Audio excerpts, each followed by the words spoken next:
Merci d'être revenu nous trouver ici sur ce plateau télé. On est donc, vous le savez, au cœur du salon de l'immobilier et j'ai le plaisir d'accueillir à nouveau Martine Fay. Comment ça va depuis tout à l'heure? Ça va. Pas mal de monde sur le stand, j'ai vu après votre première intervention. Je rappelle donc que vous êtes expert patrimonial à la CEPAC, la Caisse d'épargne Provence-Alpes-Corse. Et le sujet que nous allons aborder ensemble pendant une vingtaine de minutes, ce sont les moyens pour réduire son imposition. Je crois que ça intéresse absolument tout le monde. Oui. D'ailleurs, on a un public nombreux qui est venu nous rejoindre. Alors, est-ce qu'il est encore possible aujourd'hui, nous sommes début octobre, est-ce qu'il est encore possible aujourd'hui d'agir sur ces impôts puisque la fin de l'année approche? Alors, oui. Donc, c'est déjà une bonne nouvelle. Voilà. C'est pas trop tard. Non, c'est pas trop tard. Ce n'est pas trop tard. Et jusqu'à quand? On va essayer de fixer une date limite quand même, une deadline. Jusqu'à quand? Jusqu'au 31 décembre, n'exagérons rien. Non, peut-être pas. Peut-être pas. Parce 15 que... décembre, oui. Voilà, jusqu'au 15, c'est encore possible. Oui. Et alors, bien évidemment, pour ce genre de choses, il fallait peut-être vous consulter avant. Ou est-ce qu'on peut encore venir aujourd'hui vous dire, voilà, aidez-moi à réduire mes impôts? Oui, bien, on peut encore, bien sûr, on peut encore.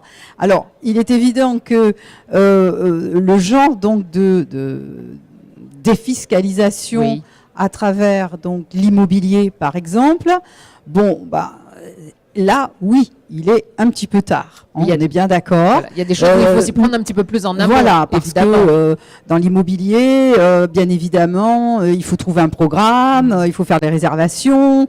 Ensuite, il y a tout le travail avec le notaire, les emprunts. Non, c'est même trop court. C'est très très juste. Trouver un programme peut-être, mais franchement là, c'est beaucoup plus délicat.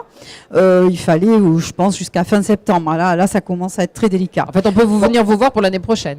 Ça oui, voilà. Alors très volontiers. Voilà. Mais par contre, on a plein de solutions, en tout cas, pour réduire son impôt avant le 31 décembre. Alors, on va en parler un petit peu plus en détail avec vous, Martine Fay. On va peut-être commencer par distinguer le déficit foncier de la réduction d'impôt. Quelles sont les grandes lignes de la différence entre le déficit foncier où on agit sur le revenu et la réduction d'impôt où on agit directement sur l'impôt? Voilà. Donc, comme vous venez de le dire, il faut bien évidemment avoir un petit peu en tête comment se calcule l'impôt sur le revenu des personnes physiques. Donc, on a plusieurs catégories donc de revenus, en passant par les salaires, les bénéfices industriels et commerciaux dont on parlait tout à l'heure, les pensions, les retraites, les revenus donc fonciers, justement aussi, dont on parlait ce matin pour les locations nues. Les revenus de valeur mobilière, etc., etc. Donc tout ça, effectivement, vont donner, suite à certaines réductions personnelles, un revenu brut global. Et tous ces revenus que nous avons forment ce revenu brut global. Et c'est à ce niveau qu'on va pouvoir peut-être faire ce qu'on appelle du déficit. Donc travailler un petit peu le canevas de cet impôt sur le revenu au niveau donc du revenu brut global. Donc le déficit par exemple ou le PERP, enfin d'autres... donnons des exemples concrets pour que ce soit bien... le déficit, c'est ce qu'on a vu tout à l'heure, c'est de faire donc des travaux dans une location nue, donc dans la catégorie des revenus fonciers, sauf que comme on fait des travaux, on n'a pas de revenus qui rentrent, et de ce fait, le déficit foncier, c'est-à-dire qu'on va prendre tous les travaux qu'on a pu faire, toutes les charges qu'on a eues, et ça va permettre de gommer tous les revenus vont permettre de gommer donc ces charges. Alors si je vous suis bien, ça je peux encore le faire, ça veut dire qu'il faut déclencher. Oui, enfin il aurait fallu faire déjà ces travaux, etc. Non, c'est tard. Ça, ce sont des choses à lesquelles je ne peux pas avoir recours aujourd'hui. Non, c'est tardif. Donc, quand on parle donc aujourd'hui en rapide et en super, la solution à trouver, la dernière solution, c'est plutôt donc de réduire l'impôt lui-même. C'est de se dire combien je dois payer environ pour l'année, combien je vais payer d'impôts, tiens, je vais passer par des réductions immédiates de l'impôt lui-même. Le bas de canevas de l'impôt sur le revenu. Et donc, pour ce faire, on va parler justement de tout ce qui est FIP et FCPI. On va en parler plus tout de suite. Voilà. Alors, avant qu'on entre dans le détail, moi, je voudrais savoir si je veux investir. Voilà, je viens vous voir lundi matin, Martine Fay, je dis voilà, je voudrais investir. Quelles sont les bonnes questions que je dois me poser pour savoir si d'abord je peux investir et comment je vais procéder? Pour réduire, les meilleures questions. Pour faire les réductions. Évidemment que le but, on est bien dans le sujet de réduire les impositions. Alors, donc, je vais venir investir dans le but de réduire. Dans le but de réduire. Alors, les premières questions à vous poser, c'est simple et à la fois compliqué, c'est de se dire déjà, si vous venez nous voir, on va mettre à plat. On va dire, combien d'abord vous payez d'impôts?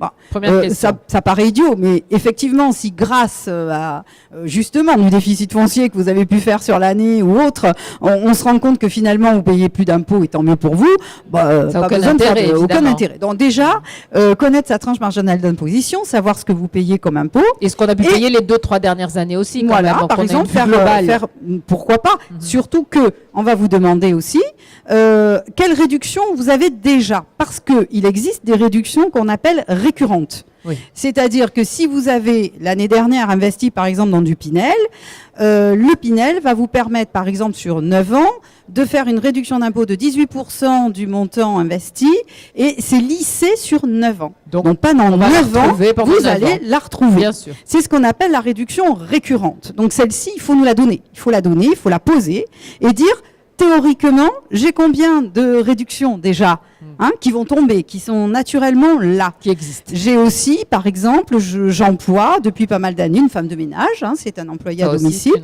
Ça, ce sont des charges qui vont être récurrentes et salaire plus charge, là-dessus, j'ai une réduction de 50%.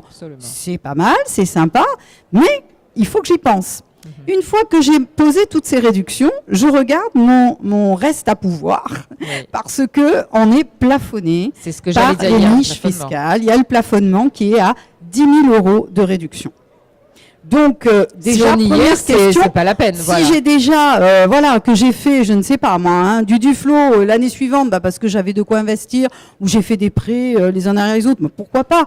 Et j'ai plusieurs réductions déjà récurrentes avec du 18% du placement que j'ai fait. Et je suis arrivé au plafonnement, donc c'est plus la peine. Je suis déjà peut-être au plafond, voire il va pas me rester grand chose. J'ai rencontré quelqu'un tout à l'heure qui m'a dit, moi j'ai déjà fait plein de trucs, il me reste plus que 1 500 €. Qu'est-ce qu'il faut que je travaille? Qu'est-ce qu'il faut que je fasse pour payer moins d'impôts? Bon, voilà, par exemple.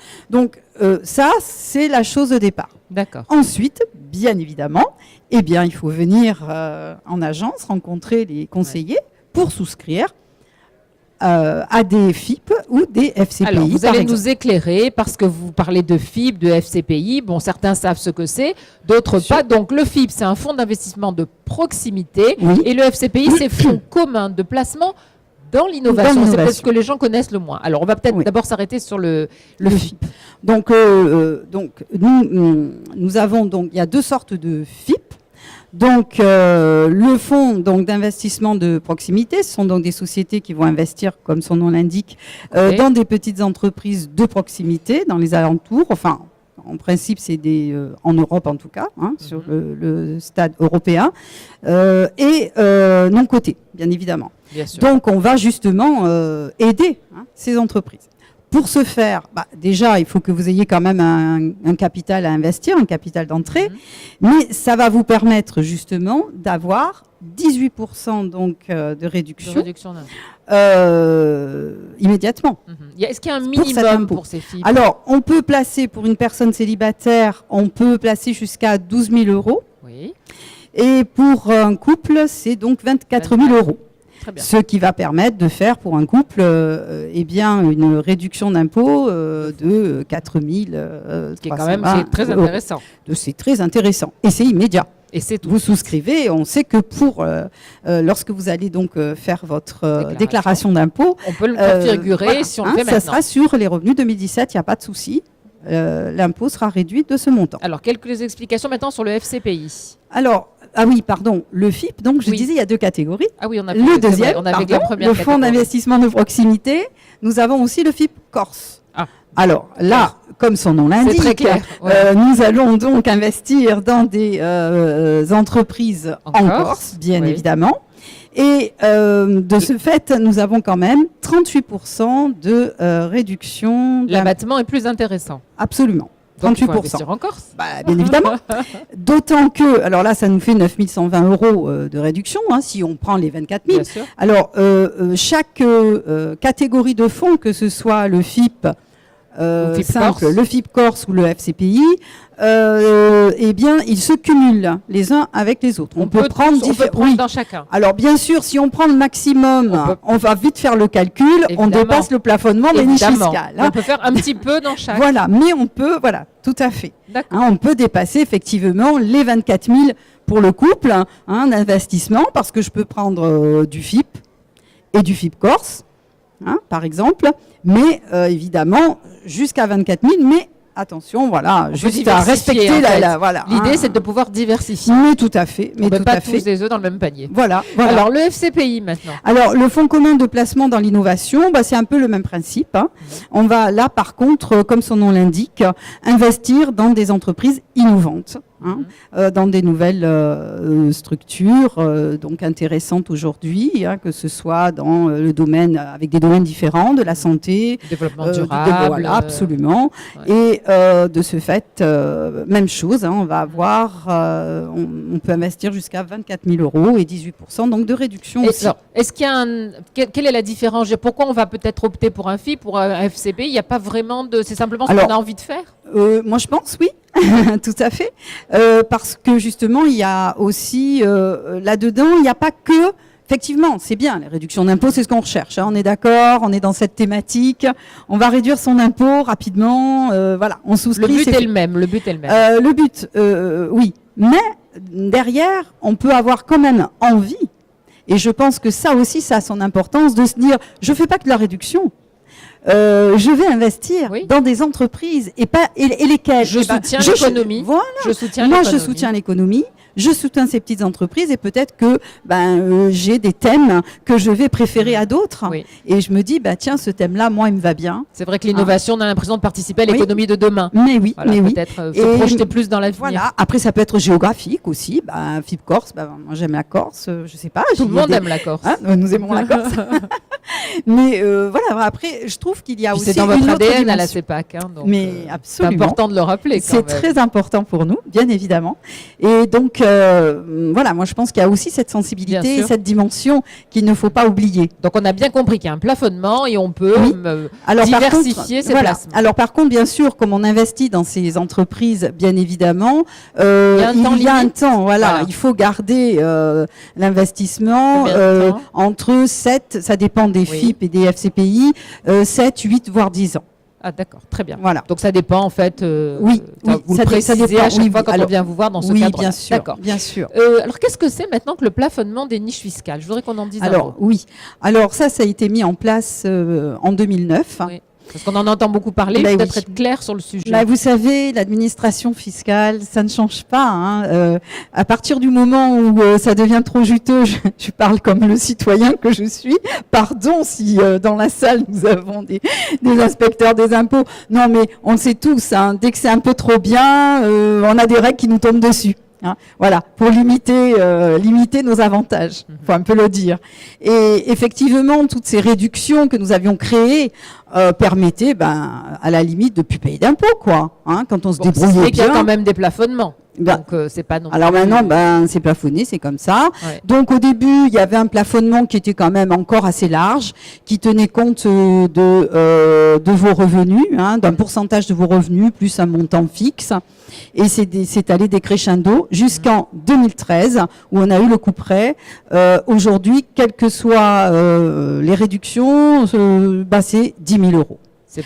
C'est plafonné à 10 000 € et depuis 2013. Ça veut dire que 10 000 €, c'est depuis. C'est-à-dire que si j'ai des réductions, je le répète, récurrentes, et il faut les placer. Il faut se dire, ça y est, j'ai déjà pris 3 000 €, j'en sais rien, dans le Pinel, 4 000 avant un Duflot, parce que depuis 2013, on a eu, c'est lié Duflot, Pinel.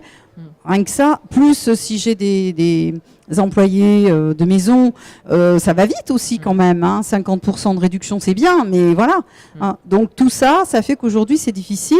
Alors, bien sûr, il faut quand même penser, alors il y a les FIP, FCPI, bien évidemment, mais il faut penser que si je devais atteindre déjà les 10 000 €, nous avons une possibilité d'augmenter ce montant de réduction, c'est-à-dire à travers les SOFICA, par exemple. Alors, expliquons rapidement ce que c'est. Alors, SOFICA, c'est les sociétés pour le financement de l'audiovisuel, du cinéma et de l'audiovisuel. Et de ce fait, pareil, c'est de l'investissement dans la SOFICA. Le pourcentage de réduction est identique, sauf que là, on a 8 000 € de plus. On a un petit rab de réduction d'impôt. C'est-à-dire qu'en plus des 10 000 plafonnés, on peut ajouter les 8 000. Voilà. Ça aussi, on le sait assez peu. Assez peu, et pourtant, ça a son intérêt. Ben oui. Surtout quand on est vraiment bloqué sur ce plafonnement. Parce qu'en fait, on se rend compte que c'est pas énorme en fait. Non. Ça vient assez vite. Mais ça vient assez vite pour quelqu'un qui paye pas mal d'impôts, qui est dans une grosse tranche marginale d'imposition. Les 10 000, il y est vite, oui, il faut le dire. Donc, quand on vous écoute, en tout cas, on voit qu'il y a différentes façons de pouvoir non pas échapper, mais alléger en tout cas son imposition. Voilà. Le mieux, c'est de venir vous voir, bien sûr, de rencontrer, de venir à la rencontre des chargés d'affaires de la CEPAC. Il faut venir. Alors, est-ce qu'on peut donner le numéro du stand de la CEPAC si on veut venir vous voir maintenant, ou elle s'en souvient pas, Martine? Non, on ne me l'a pas donné, ça. C'est un piège. C'est pas gentil par rapport à notre plateau. Alors, par rapport à notre plateau, c'est sur la gauche au fond. Voilà, la gauche au fond. Je pense que ça devrait pas être trop compliqué. Autrement, je vous donne une autre solution. Quand Martine fait se lève, vous la suivez. Voilà, c'est ce qu'on fait beaucoup. Vous emmène directement voilà, vous me suivez sinon. En tout cas, merci pour toutes ces précisions. On se sépare pas parce qu'on va vite se retrouver. Oui. On se retrouve dans quelques minutes à 11h45. Et cette fois, on va essayer de mieux comprendre grâce à vous, mais pas seulement aussi grâce à un notaire qui vous accompagne, Maître Xavier Russo, comprendre mieux la différence qu'il y a entre les SCI et l'indivision, avantages et inconvénients. À tout à l'heure, à 11h45. Merci beaucoup Martine Fay. Merci Elsa.